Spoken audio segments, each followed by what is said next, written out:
Mau mendapatkan bantuan modal usaha sebesar 3,5 juta rupiah? Berikut akan saya kupas tuntas mengenai syarat dan cara mendapatkan bantuan tersebut dan jenis usaha apa saja untuk mendapatkan bantuan modal usaha tersebut. Simak terus pada penjelasan video berikut ini.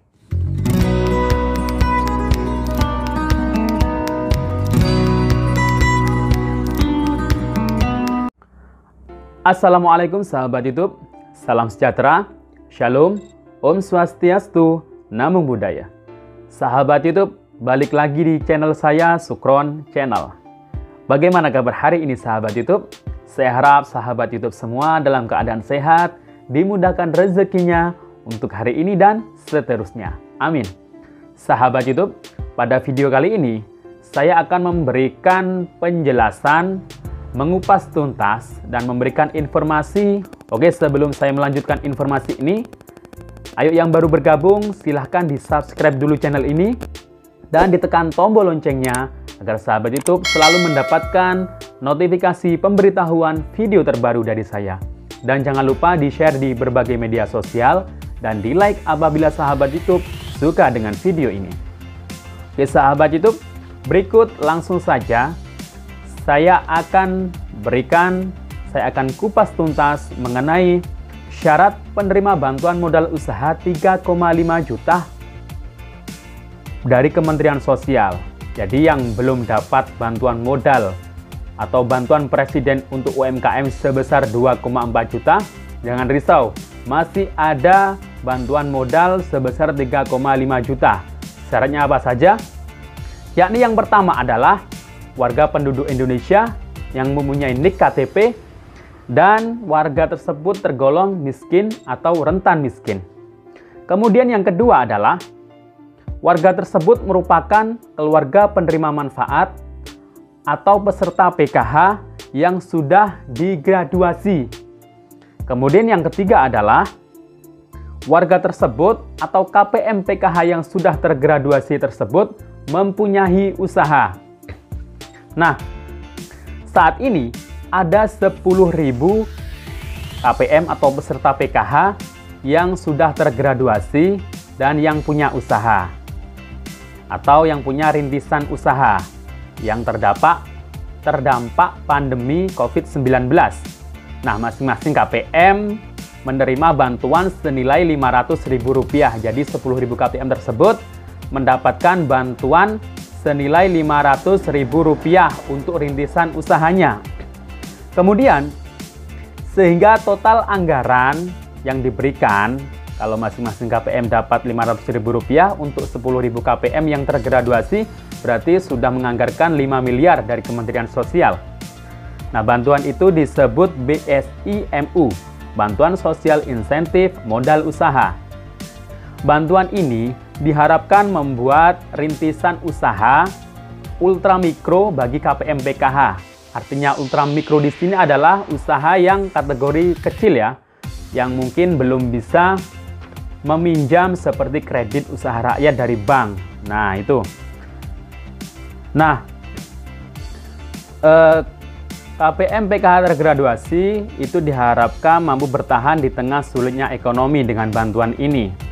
Nantinya KPM PKH yang tergraduasi, yang terseleksi, jadi sudah dapat Rp500.000, kemudian KPM PKH yang tergraduasi tersebut akan diseleksi lagi dan akan menerima pendampingan bantuan modal usaha insentif sebesar 3,5 juta per KPM untuk mengembangkan usahanya. Jadi 3,5 juta ini bagi dari 10.000 KPM yang terseleksi. Jadi dipilih dari 10.000 KPM tersebut, kemudian diseleksi dan yang lolos seleksi mendapatkan 3,5 juta rupiah untuk lebih mengembangkan usahanya.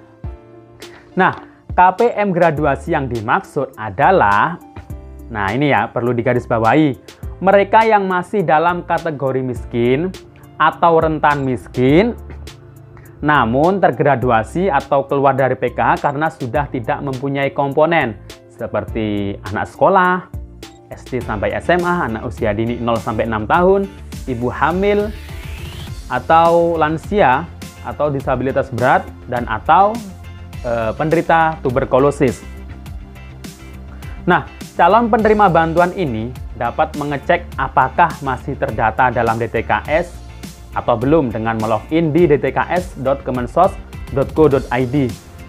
Jadi perlu digarisbawahi bahwa KPM yang digraduasi di sini adalah KPM PKH yang masih ada datanya dalam DTKS.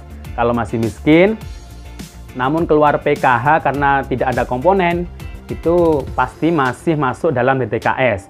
Kalau tergraduasi karena sudah sejahtera atau kaya, itu biasanya akan tercoret atau akan hilang dari data DTKS. Jadi tidak ada kesempatan. Kemudian, nah ini, jenis usaha apa saja yang berhak mendapatkan program bantuan ini? Nah, jenis usahanya itu misalnya ada usaha kelontong atau warung kelontong ya, kemudian kuliner. Nah, ini jajanan atau makanan, kemudian ada pedagang. Nah, ini bisa dagang apapun, termasuk dagang bumbu-bumbu dapur atau makanan. Kemudian penjahit. Nah, ini juga penjahit. Kemudian ada usaha pertanian. Bisa pertanian dalam bentuk banyak ya. Ada bisa di ladang, sawah, menanam padi, tomat, atau yang lainnya. Kemudian bisa juga ternak, bisa ternak ayam. Yang jelas masih dalam kategori usaha ultra mikro. Nah, cara mendaftarnya bagaimana? Mudah. Jadi, KPM PKH yang sudah tergraduasi tersebut nggak usah mendaftar. Karena caranya adalah Kemensos akan melakukan seleksi terhadap KPM PKH yang sudah digraduasi. Nah, jika lolos, akan diinfokan oleh pendamping PKH-nya masing-masing. Nah, itu ya. Kemudian, data penerima bantuan modal usaha ini itu tidak diambil dari data baru, melainkan data yang sudah ada, yakni dari data KPM PKH yang sudah tergraduasi. Dalam pelaksanaan program ini, nah, program ini ditangani langsung oleh TKSK, Tenaga Kesejahteraan Sosial Kecamatan. Biasanya masing-masing kecamatan ada satu pendamping TKSK. Ini biasanya yang ngurus bantuan kartu sembako atau BPNT, bantuan pangan non tunai. Ini biasanya pendampingnya TKSK. Nah, kalau sudah lolos, nanti pencairan dananya itu bisa didampingi oleh pendamping PKH. Oke, demikian sahabat YouTube informasi dari saya. Sampai jumpa di video saya selanjutnya. Wassalamualaikum warahmatullahi wabarakatuh.